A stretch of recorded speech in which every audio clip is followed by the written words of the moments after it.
라디오 리방송 오늘의 미국 시사 포커스 시간입니다. 오늘 다뤄드릴 내용은요. 커피와 소고기 가격이 이제 오를까라고 하는 트럼프 관세 역풍에 대한 내용 깊이 있게 한번 살펴보도록 하겠습니다.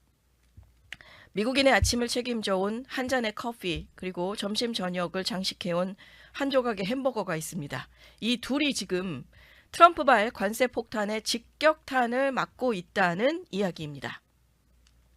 트럼프 대통령이 지난 8일과 10일 잇따라서 브라질과 캐나다에 대한 고율 관세 부과를 선언을 했습니다.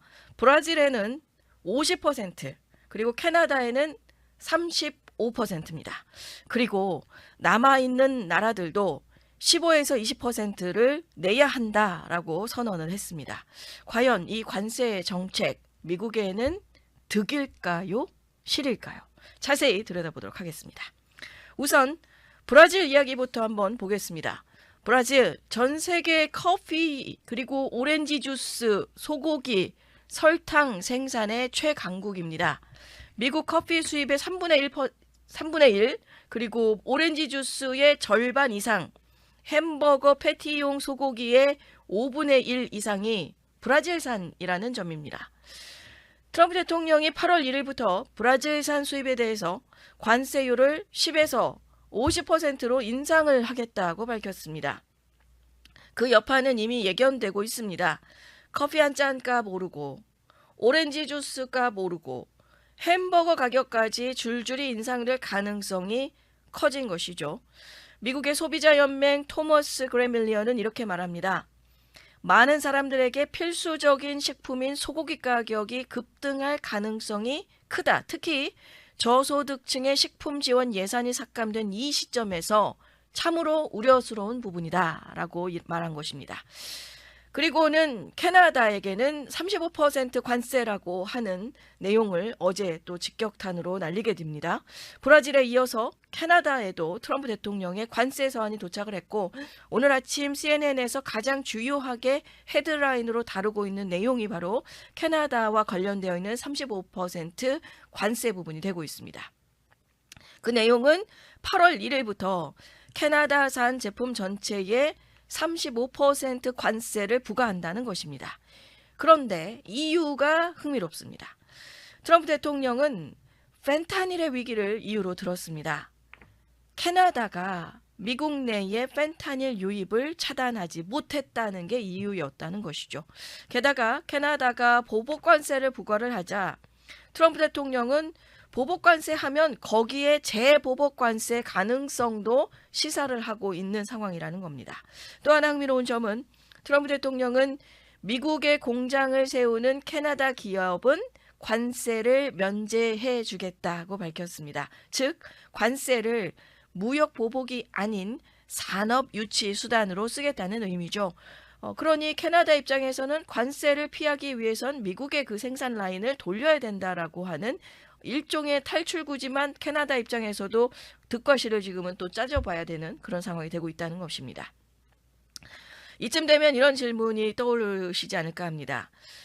왜 갑자기 이런 공격적인 관세 정책을 펴는 것일까? 물론 관세라는 부분을 유세부터도 선거 유세 과정 안에서부터도 이어져 오고 있었던 것이고 행정부가 시작하면서부터 관세는 가장 아름다운 단어 중에 하나라고 생각한다라며 어떻게 보면 그 관세 정책에 대한 절차를 밟는 것에 대해서 트럼프 행정부 일기에서도 한번 있었던 부분으로 시민들도 또한 부분 예방접종을 맞은 느낌으로 받아들이게 됐었던 관세 부분도 없지 않아 자례를 하게 됐었던 것인데 그러다가도 각 나라별로의 관세 정책을 여러 차례 관세를 간다 했다가 아니면 날짜를 유예한다 했다 이렇게 여러 가지의 변덕스러운 모습을 가지게 되면서 그래도 최근에는 좀 다소 누그러진 모습을 보여주고 있었던 이 시점에 이렇게 공격적인 관세 정책을 갑자기 드러내게 되었다는 것이죠.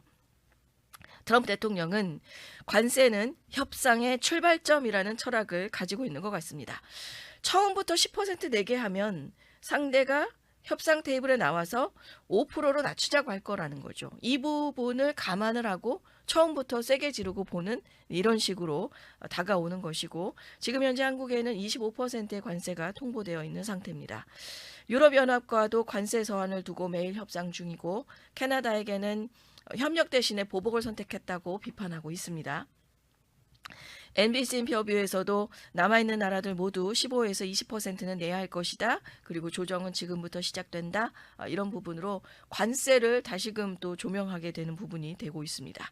자, 그렇다면 이런 고율 관세 정책 미국에서는 어떤 영향으로 미치게 될지, 그 이득 측면에서는 미국 내에서의 생산이 장려가 되고 공장을 유치하고 메이드 인 USA라고 하는 그 브랜드의 파워를 살린다라고 하는 점이 되겠죠. 그리고 해외에 있는 기업들도 미국으로 공장을 들여오고, 그렇게 되면 관세가 해당이 되지 않고, 또 미국에 투자를 유도를 해서 하이테크 기업이 됐든 아니면 뭐 여러 가지의 굴뚝산업에서의 제조업이라고 하더라도 그 성장 기반을 미국에서 한다면 그거는 오케이라고 하는 모습을 받아주고 있다는 것이죠.